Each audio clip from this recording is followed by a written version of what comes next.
جی دوستو السلام علیکم. سما ٹی وی کے اس نشریات میں آپ کو آپ کا ہوسٹ محمود جان بابر خوش آمدید کہتا ہے.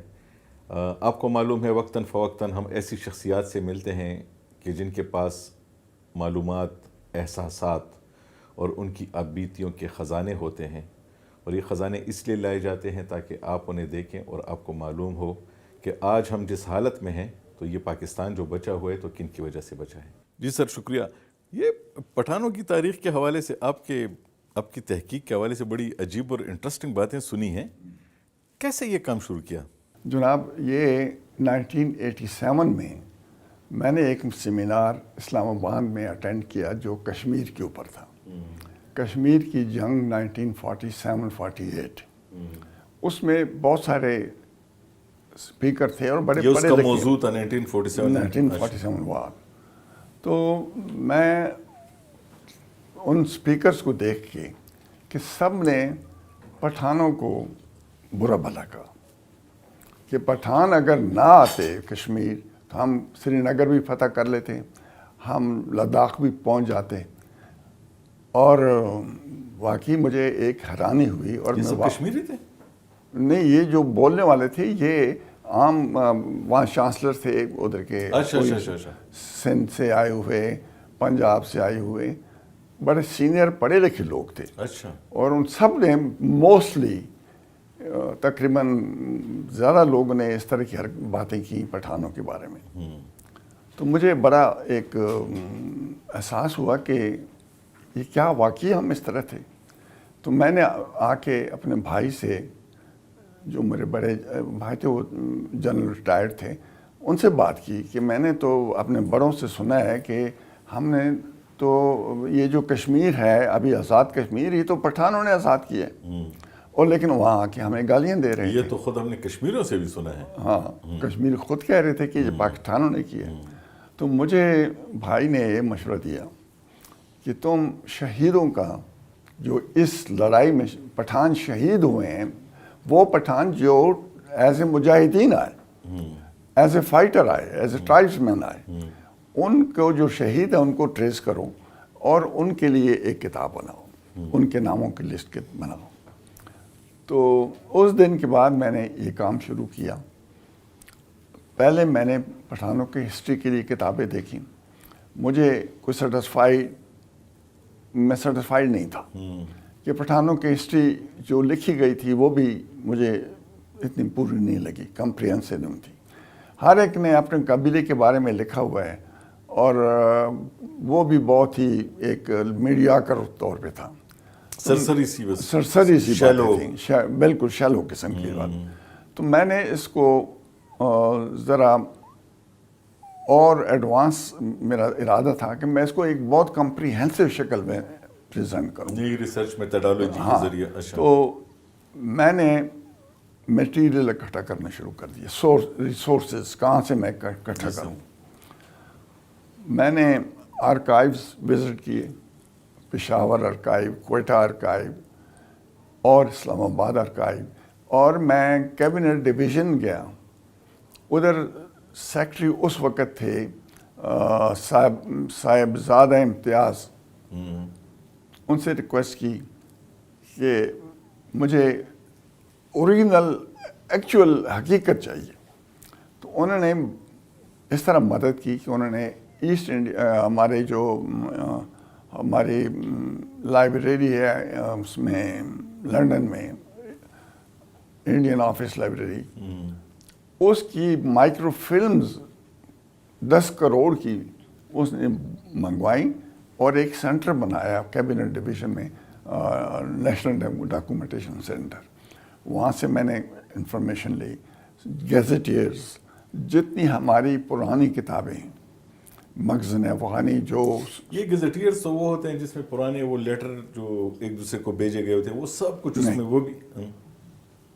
گیزیٹیئر مختلف قسم کے ہیں. گیزیٹیئر میں وہ چیزیں بھی ہیں جو آپ فرما رہے ہیں، اور بعض گیزیٹیئر وہ ایکچوئل اس وقت کی جو فیملیز کی ہسٹری تھی، اچھا، وہ بھی ٹرائبل ہسٹری ہے وہ بھی بیچ میں شامل کرتے ہیں کہ اور ہر ایک ضلع کا علیحدہ گیزیٹیئر ہے، اس کی 2-3 وہ ہوتی ہیں قسمیں ہوتی ہیں، پھر ان کی سیٹلمنٹ رپورٹس ہیں، ان سیٹلمنٹ رپورٹ سے آپ کو بہت سارا اندر کی بات پتہ چلتی ہے ایک قبیلے کے بارے میں۔ دراصل آپ کے اس ریسرچ کی ماخذات کو بھی ساتھ ساتھ سمجھنا چاہ رہا ہوں نا، تو اس وجہ سے میں آپ سے یہ بات کر رہا ہوں۔ جی سر۔ تو اور پھر اس کے بعد یہ جو انگریزوں کی جو یہاں پہ رہے 1848 کے بعد، انہوں نے بہت اچھی کتابیں لکھی ہیں۔ ابھی ایک ہے doctor Bellew. Doctor Bellew went to in first Afghan war جو 1839 سے لے کے 42 تک ہوئی۔ یہ ڈاکٹر تھا believe, he was a young captain, اور یہ قندھار میں اس کو کنگ کی جو بڑی اچھی لائبریری قندھار میں تھی وہ ساری کتابیں اس کو اٹھا کے ادھر لے آیا اپنے پاس، اور اس نے 6 کتابیں لکھی ان پٹھانوں کے اوپر، اور ریسز آف افغانستان اور ساری اس طرح کی۔ اسی طریقے سے ریوٹی، اسی طریقے سے جیمز ایبٹسن، دوسرا ایڈورڈز، یہ ان کی بڑی ایسی کتابیں ہیں جو کہ بڑی محنت سے لکھی گئی ہیں، اور ان میں آپ کو سچ نظر آتا ہے۔ لوگ تو کہتے ہیں کہ انگریز نے ہماری تاریخ کو مسخ کر کے، باعث کا مظاہرہ کر کے تعصب کے ذریعے وہ چیزیں لکھی ہیں زیادہ۔ نہیں، میں نے انگریزوں کی بہت سی کتابوں میں بہت تعریفیں سنی ہیں، دیکھی ہیں۔ وہ اور بات ہے کہ جب ہمارے لوگ ان کے غلام بن گئے، جو چند فیملیز بنی، وہ فیملیز جن کو انہوں نے نواب بنایا، وہ فیملیز جن کو انہوں نے خان بہادر بنایا، وہ فیملیز ایسی تھیں جن کے بارے میں انہوں نے بات غلط کی ہے۔ یعنی میں آپ کو ایک مثال دیتا ہوں۔ اچھا، انگریز نے ان کے بارے میں غلط بات کی ہے، ان کے بارے میں پٹھان کے بارے میں نہیں کی؟ نہیں، انہوں نے نہیں کی پٹھان کے بارے میں۔ اچھا، میں آپ کو ان کے بارے میں ایک مثال دیتا ہوں۔ 1857 کی جب جنگ شروع ہوئی، اس وقت 4 انگریز پشاور میں تھے، ایڈورڈز، نکلسن اور ایڈورڈز تو میں نے کہہ دیا، وہ تھا لارڈ آف سم تھنگ، وہ 2 افسر اور تھے۔ ایڈورڈز کالج بھی اسی کے نام پہ بنا ہوا، جی۔ تو ان کو آرڈر یہ ملا اس سے، گورنر جنرل جو اس میں لاہور میں تھا، اس نے کہا کہ آپ لوگ وڈرا کریں، لیکن اس نے کہا کہ نہیں، میں وڈرا نہیں کرتا۔ اس نے سعودر میجرز کو، جو باغی پلٹنیں تھیں، ان کو پھانسی کر دیا وہ چوک میں۔ اس کے بعد سارے جو خان تھے وہ اس کے لیے حاضر ہو گئے کہ جی ہم حاضر ہیں، ہمیں حکم دو، ہمیں حکم دو۔ تو اس نے اپنی کتاب میں لکھا ہوا ہے جو شیشے میں پڑی ہوئی ہے آرکائیوز میں، اس نے کہا کہ ناؤ دا خان زاداز، دا وزیر زاداز، دا نواب زاداز، they are waiting outside and they want to be enrolled۔ تو پھر اس نے باتیں بہت ساری لکھی جو اس طرح کے لوگ تھے۔ اچھا، ابھی اس بات سے واقعی میرے دل میں ایک درد تھا کہ ہمارے پٹھانوں نے، جب میں نے دیکھا ایکچول اس کو پٹھانوں کی ہسٹری کو، کہ وہ ابھی پہلے تو اتنی مسک نہیں ہوئی، ابھی مسک کر رہے ہیں لوگ اس کو ڈیٹیریٹ کر رہے ہیں، اس میں غلط باتیں بیچ میں آ رہی ہیں۔ تو میں نے اس کو 10 سال تک میں نے لگائے میٹیریل کلیکشن پہ، جتنی پرانی کتابیں تھیں۔ ابھی ایک والیوم پہ میں نے ہزار انوٹیشنز دی ہوئی ہیں ہر پیج کے اوپر، مطلب ایک کتاب میں 1000 انوٹیشنز ہوں گی کہ میں نے ایکسپلین کیا گیا ہے کہ اس کا کیا مطلب تھا، کیوں ہوا تھا۔ نہیں سر، 10 کتابیں لکھنے کی کیا ضرورت پڑ گئی سر؟ ہاں، جب میں نے میٹیریل اکٹھا کر لیا اور اس میٹیریل کے بعد اس کو جب میں نے ڈیوائڈ کیا، میں چاہتا تھا کہ ہر میری وہ بنتے تھے 10 والیوم میں اس میں لکھ سکتا۔ والیوم کے لیے میٹر کہاں سے آیا؟ اتنا وہ سارا میں نے اس میں دیا ہوا ہے، ہر ایک پیج پہ اس کا ریفرنس بھی دیا ہوا ہے، اس کا پیج نمبر بھی دیا ہوا ہے، اس کتاب کا نام بھی بیبلیوگرافی میں دیا ہوا ہے، انڈیکسز 4 انڈیکس بنائی ہیں میں نے کتاب۔ یہ تو میں اس لیے مانتا ہوں اس کی اتھینٹسٹی کی جب بات کی جائے، کیونکہ میں نے اس کے بارے میں امریکہ میں لوگوں سے سنا، میں نے انگلینڈ میں لوگوں سے سنا، اور وہ لوگ جب تک وہ مطمئن نہ ہو کسی کتاب اس کا ریفرنس وہ نہیں دیتے، تو اس کا ریفرنس وہ دے رہے تھے. میں آپ کو ایک بات بتانا چاہتا ہوں.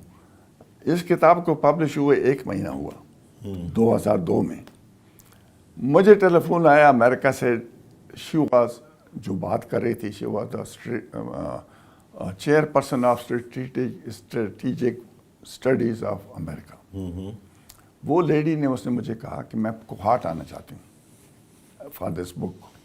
2002 میں 2002 میں اس وقت وار آن ٹیرر بھی شروع ہوئی تھی ابھی. اس وقت دھماکے ہو رہے تھے. حالات میں نے ہوم سیکرٹری سے کہا کہ یہ لیڈی آنا چاہ رہی ہے. اس نے کہا نتھنگ ڈوئنگ، ہم نہیں کر سکتے.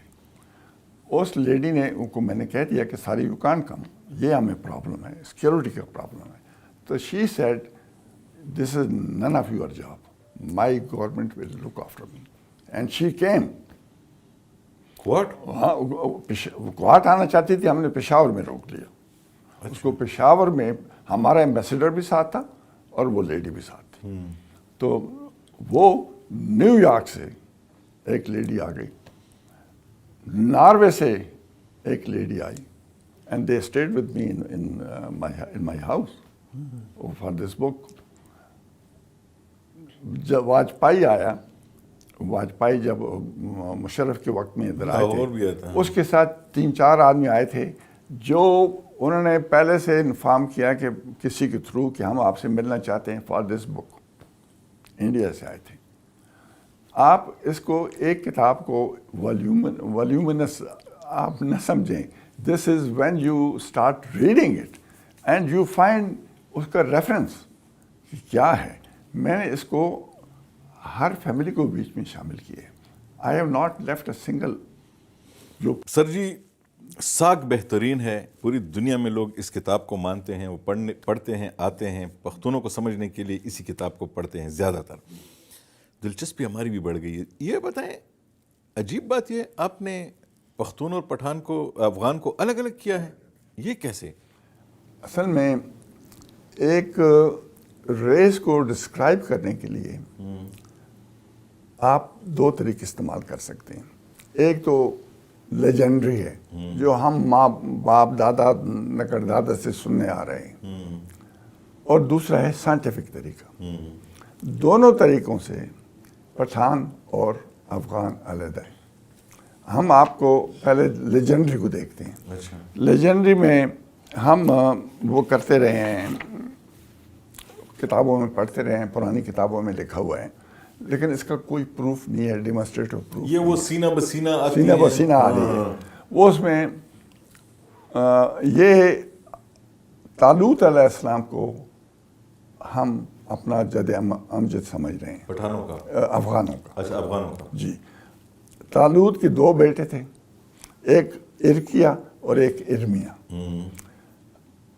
ارکیہ کا بیٹا تھا آصف، ارمیہ کا بیٹا تھا افغانہ. افغانہ کو اس وقت بخت نصر کا ظلم شروع ہوا یہودیوں کا، تو یہ لوگ بھاگ کے، افغانہ بھاگ کے غور آ گیا، افغانستان غور. اچھا. اور ادھر سیٹل ہو گیا. ادھر سے ارکیہ کا جو بیٹا تھا آصف، یہ سعودیہ چلا گیا. سعودیہ سے جو وہ تھا خالد بن ولید، وہ اس کا ڈسینڈنٹ ہے، آصف کا، بنی آصف کا. ادھر سے جو افغانہ ہے، اس کا قیس عبدالرشید تھا. قیس عبدالرشید 37th جنریشن میں آتا ہے فرام طالوت، حضرت طالوت علیہ السلام سے. قیس عبدالرشید کے 3 بیٹے ہیں، سرنان، گرگوشت اینڈ بیٹان. سرنان علیحدہ ایک بڑی قوم ہے، اس میں 6-7 قبیلے ہیں، دورانیز اور شیرانی، یہ سارے اس میں آتے ہیں. ترین اس کے ہیں. اور ایک اس کی بیٹی تھی متو کا خاوند جو تھا یہ والا ٹرک، لیکن he was brought up by Qais. اس کے دادا نے اسے متو کے اس کو پالا تھا، اور اسی کے ساتھ شادی اس کی ہو گئی. وہ نیازی اور لودھی اور یہ جو لوگ ہیں نا جن کو ہم تھوڑا سا کم سمجھتے ہیں، لیکن پٹھانوں نے جو ان کے بڑے تھے ان کو ایکسیپٹ کر لیا کہ چلو ہم they are half Pathan, but ان کو ایکسیپٹ کر لیا۔ ابھی جو پٹھان ہیں وہ اس شجرے میں نہیں آتے، میں لیجنڈری شجرے کی بات کر رہا ہوں، وہ اس میں نہیں آ رہے۔ پٹھانوں کا شجرہ بنتا ہے کران سے۔ کران کون تھا؟ یہ ایک اگین پروف نہیں ہے اس کا کہ کابل میں، یہ افغانستان میں جہاں پہ یہ قیس عبدالرشید وغیرہ رکے ہوئے تھے، وہاں پہ قیس عبدالرشید کا ایک پوتا تھا ارمڑ، عبداللہ ارمڑ، اس کو ایک بچہ ایک جگہ سے ملا جہاں پہ رات کو ایک خیمہ، ایک قافلہ رکا تھا، وہ قافلے والوں سے ایک بچہ گم ہو گیا، رہ گیا، it was a baby, young baby, infant. اس کا نام کران رکھ دیا۔ کران کو بڑا کیا قیس عبدالرشید نے، شادی اس کی کر دی اپنی فیملی میں، تو یہ اس کی اولاد جو ہے یہ پٹھان ہے۔ اچھا، ان کا تعلق جیو کے ساتھ نہیں ہے، ان کے ساتھ نہیں ہے، یہ ہماری لیجنڈری لین ہے۔ لیکن ابھی آپ اس پہ آئیں، سائنٹیفک ریسرچ جو ہے، جو ماڈرن رائٹرز ہیں وہ یہ کہتے ہیں کہ یہ جو افغانز ہیں یہ اصل میں نیوکلس ان کا جیو ہے، سیمیٹک ہے۔ اچھا، لیکن ان کے پیریفری میں باقی ٹرائبز بیچ میں شامل ہو گئے۔ افغانز کے بارے میں جو ماڈرن رائٹرز کہتے ہیں کہ جو گندھارا ہے، ایرینز آئے ہیں انڈو پاک میں، وہ زیادہ تر ایرینز رہ گئے، ان کے 4 قبیلے ہمارے اس علاقے میں رہ گئے جو ابھی پاکستان کی طرف ہے، یعنی گندھارا پشاور ویلی، تیرا ویلی، اور ڈڈیشی تھی وہ نارتھ میں تھی۔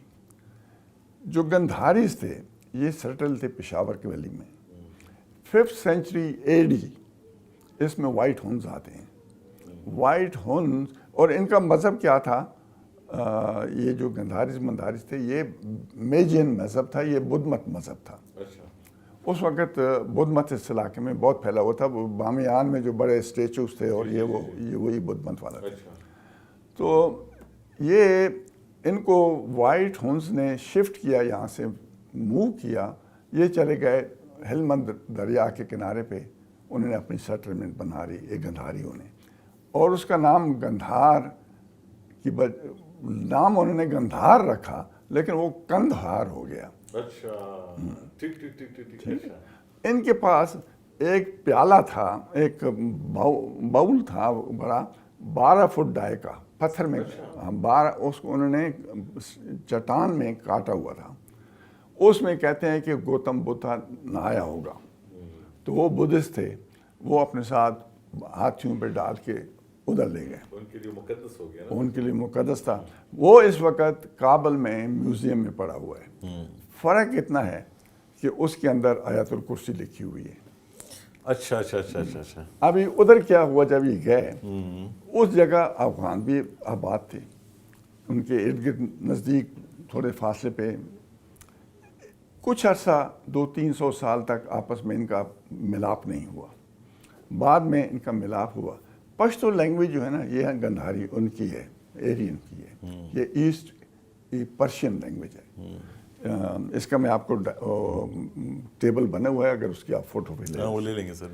تو ہوا وہ ادھر یہ کہ جب ان کی آپس میں انٹر ایکشن ہوا، اس میں گندھاریوں نے مسلمان ہو گئے اور اپنی لینگویج افغانوں کو دے دی۔ اچھا، پٹھانوں، پشتو ادھر چلی گئی اور یہ مسلمان ہو گئے۔ اچھا، اس میں جو میرج ہوئی، پٹھان افغان باپ ہے اور عورت اس کی فرض کریں کہ وہ ہے گندھاری ہے، تو وہ 2nd کلاس افغان ہے۔ اچھا، اس میں یہ یوسف زئی، خلیل، ممند اور بہت سارے ٹرائبس ہیں۔ جہاں پہ باپ اور ماں دونوں جو ہیں وہ فرسٹ کلاس ہے، اور اس میں دورانی، شیرانیز اور ترین یہ اس میں آتے ہیں۔ یہ لوگوں کو جب پتہ چلے گا اور آپ یہ باتیں کرتے ہیں، کوئی ناراضگی کسی نے کبھی آپ کو کسی نے کنٹیسٹ کیا، چیلنج کیا کسی نے؟ چیلنج آج تک کسی نے نہیں کیا۔ میں نے تو کیا ایسی غلط کہہ رہے ہیں، یہ ٹھیک نہیں ہے، ایسا میں نہیں نے ہے۔ ایسی باتیں لکھی ہیں جو میں خود ڈر رہا تھا، اور مجھے بڑے لوگوں نے کہا تھا کہ اس طرح مت لکھنا۔ یہی میں کہہ رہا ہوں، آپ جن کے حوالے دے رہے ہیں تو بڑے لوگ ہیں۔ میں نے خوشحال خان خٹک کے خلاف لکھا ہے۔ خٹک نے جرگہ کیا، میرے برادر اللہ تھے جان بیکری والے امجد، اچھا، ہاں، تو اس کے پاس گیا، یار اس کو منع کرو کہ یہ بات لکھ رہے ہیں۔ تو میں نے ان کو یہ کہا کہ میں اپنی طرف سے نہیں لکھوں گا، جو خوشحال خان خٹک نے خود کہا ہے میں وہ کوٹ کروں گا۔ میں جو افضل خان خٹک نے لکھا ہے میں اس کو کوٹ کروں گا۔ ایک اعتراض کیا آخر ڈان اخبار میں، ایک کوئی رائٹر تھا کہ پٹھان بہت ہی گندے لوگ ہیں، اور انہوں نے بڑا پنجاب میں ہم لوگوں کو مارا ہے، اور احمد شاہ عبدالی کو کہا انہوں نے۔ میں نے اس کا، جو لوگ تھے پشاور کے، آئی ڈونٹ نو، کچھ ڈاکٹر ماکٹر تھے، انہوں نے مجھے فون کیا اس کا جواب دو۔ میں نے اس کا پورا پیج ڈان کا اس کا جواب دیا، اور میں نے اس کو یہ کہا کہ میں اپنی پٹھان والے آتھر کی کتاب سے کوٹ نہیں کروں گا، جو پنجابیوں نے میرے پٹھانوں کے بارے میں لکھا ہے میں وہ کوٹ کروں گا، اور یہ ہے۔ اس کو دیکھ کے بلوچ والوں نے لکھا کہ جی پٹھان ہم لوگوں نے ہموں کو مارا ہے اور بڑے خراب لوگ ہیں۔ اس کا جواب بھی میں نے دیا، میں نے کہا میں بلوچ کی کتاب سے آپ کو کوٹ کروں گا۔ پھر تیسرا آیا، پھر چوتھا آیا، وہ انکاؤنٹر شروع ہو گیا ڈان اخبار میں۔ پھر ایک آسٹریلیا سے کسی نے لکھا کہ یار اس نے ساری باتیں بتا دی ہیں، ابھی اس کا پیچھا چھوڑو، وہ تب ختم ہوا۔ ٹھیک ہے، کنٹیسٹ بھی ختم ہوا، چیلنج جو کیا وہ بھی ناکام ہوئے۔ آپ نان پختونس کو کیسے ڈیفائن کرتے ہیں؟ نان پختون، یہ بات میرے لیے مشکل تھی۔ ایک ریس جو ہے نا، ریس جینیٹک ہوتی ہے، it is not acquired. Acquired چیز جینس میں نہیں جاتی۔ پشتو سیکھنے والا آدمی ایک انگریز ہے، وہ انگریزی پشتو بول رہے ہیں، وہ پٹھان تو نہیں بن سکتا۔ سید ہے، وہ لکھ رہا ہے میں سید ہوں، یہ میرا سجرہ ہے، میں ادھر سے آیا ہوں، عرب سے آیا ہوں، تو وہ اپنے کو پٹھان کہتا ہے۔ وہ پٹھان نہیں ہو سکتا۔ گنڈا پور ہے، وہ ہیں 4-5 وہ ہیں سواتیز ہیں، they are not Pathan, Pashto بولتے ہیں۔ پٹھان کا لفظ جو ہے نا، یہ جنرک نام ہے۔ جو آدمی پٹھان کے علاقے میں رہ رہا ہے وہ اپنے کو پٹھان کہہ سکتا ہے، جو پشتو لینگویج بول رہا ہے وہ کہہ سکتا ہے، جو پٹھانوں کے ساتھ اس کا ریلیشن شپ ہے وہ چاہے وہ پنجاب کو کچھ بھی ادھر رہ رہا ہے وہ کہہ سکتے ہیں۔ تو یہ 4 لوگ اس کو کہتے ہیں جنرک نیم۔ ٹرو پٹھان کون ہے؟ ٹرو پٹھان وہ ہے جو اس سے نکلا ہے، انڈو ایرین سے، جو میں نے آپ کو بتایا ہے۔ ٹھیک ہے، ایک یہ جو اپنے آپ کو پٹھان کہتے ہیں اور افغان کہتے ہیں، ہندوستانی سلطنتوں کے جو قرون وسطیٰ کے جو وہ تھے، کیا وہ ٹھیک کہتے ہیں؟ نو، بہت ساری پرانی کتابیں، اب بھی میں ان کے نام پڑھوں تو بہت ہیں، وہ ان میں مس پرنٹ ہیں، یا انٹینشنل یا غلطی سے۔ ابھی ایک آدمی کو کہہ رہے ہیں کہ تغلق، بتا رہے ہیں کہ یہ ترک تھے، یہ تھے، اور ان کا باپ جو تھا نا پٹھان ہے۔ بھائی آپ ثابت کر رہے ہیں، لکھ رہے ہیں اپنی کتاب میں کہ ہی از ٹرک، اس کو پٹھان کہہ رہے ہیں۔ اس کو غور والوں کو، Ghoris, they are not Pathans, they are Turks. وہ اپنے ان کی کتابیں دیکھیں، اس میں پٹھان لکھا ہوا ہے، تو ان کو نہیں سمجھتے نہیں، they are not Pathan. Khilji is a Turk word, اور غلزی GHALZI، غلزی از پٹھان، اس کا شجرہ ہمارے پاس ہے۔ اپنے آپ کو غلجی بھی کہتے ہیں، ہاں، غلجی، غلجک بھی کہتے ہیں، خلجی کا نہیں ہے۔ تو اس طرح خلجیز جو ہیں ان کی ابھی ایک جگہ پہ میں دیکھ رہا تھا کہ کسی پرانی کتاب میں اس میں لکھا ہوا ہے العمراء، اس کو آگے لکھنے والے نے العمراء کی ترجمہ جب کیا ہے تو اس کو لکھ دیا لودھی۔ اچھا، تو اس طریقے سے جب ان کے اوریجنل پرشین زبان میں جو لینگویج جو بکس ہیں جو پشتوں کی ہیں ان کے ترجمے بڑے غلط ہوئے ہیں، اسی لیے میں نے اوریجنل کتابیں پیدا کی ہیں۔ تاریخ وہ جو ہے خورشید جہاں،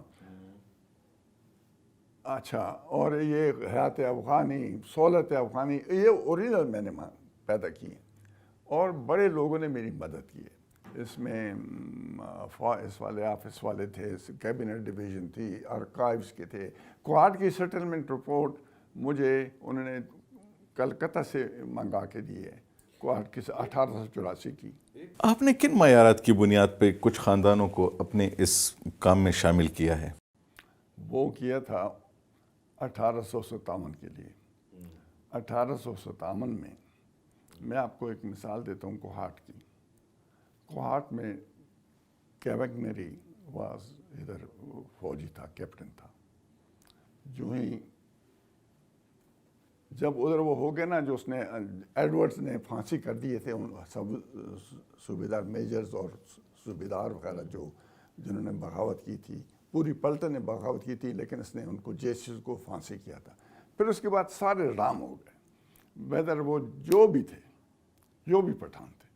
میں ابھی اس کا ایک علیحدہ نام اس کو نہیں لیتا، لیکن اس میں ابھی یہ کیا نام ہے، کیویگنری، اس کے لیے مبارک شاہ بنوری اس وقت تھا۔ تو وہ اس کے پاس فون کیا، جی حاضر ہیں، ہمیں بتائیں۔ اس نے کہا جی خزانہ 3 لاکھ روپے کا ہے، اس کو بچاؤ۔ اس نے کہا بالکل بچاتے ہیں۔ اس کو آرڈر آیا کہ تم جلدی پٹھان لوگ ریکروٹ کرو اور دلی پہنچو۔ مبارک شاہ دلی گیا، دیئر ہی واز کلڈ۔ اس کی باڈی وہ انتڑیاں ہٹا کے ریپ کر کے یہاں لائی گئی، اس کا پورا محلہ حیدرآباد کیا گیا، اس کا نام مبارک شاہ محلہ ہے۔ جو لوگ تھے ان کو پیسے چاہیے تھے، پشاور کے لوگوں نے دیے۔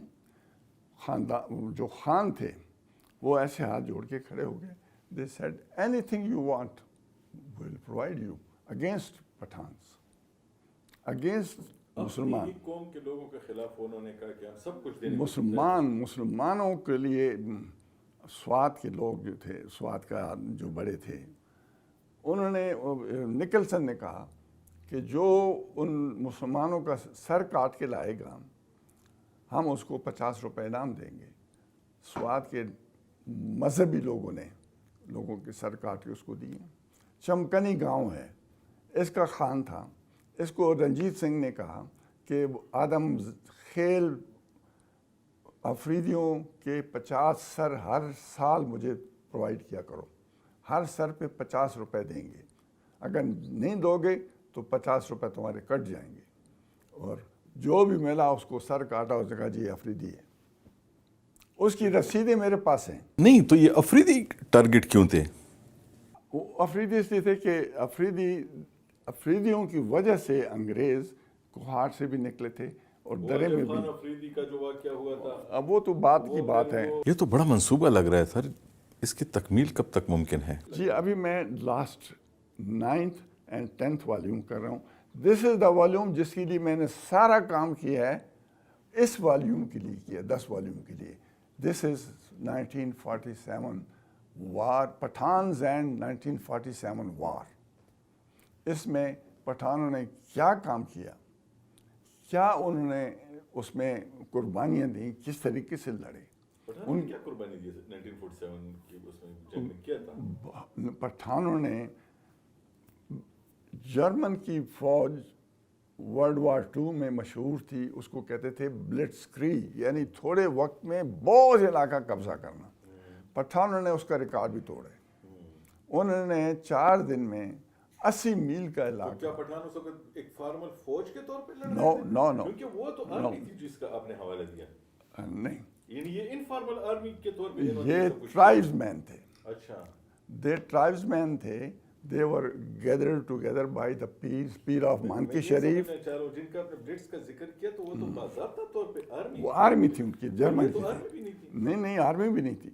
لیکن ایون دین انہوں نے ایک رات میں مظفر آباد فتح کیا اور دوسرے دن یہ پہنچے بارہمولہ. 80 میل تک پہنچ گئے تھے ادھر. گاڑیاں اچھی تھیں ان کے پاس, بڑی زبردست. نو ان کی گاڑیوں کی وہ بتا رہا ہے جنرل اکبر ان کے بارے میں کہ یا ٹائر نکلا ہوتا تھا یا ایکسل ٹوٹا ہوتا تھا, اور پھر وہ اتر کے اس کو ٹھیک کرتے تھے اور پھر آگے چلتے تھے.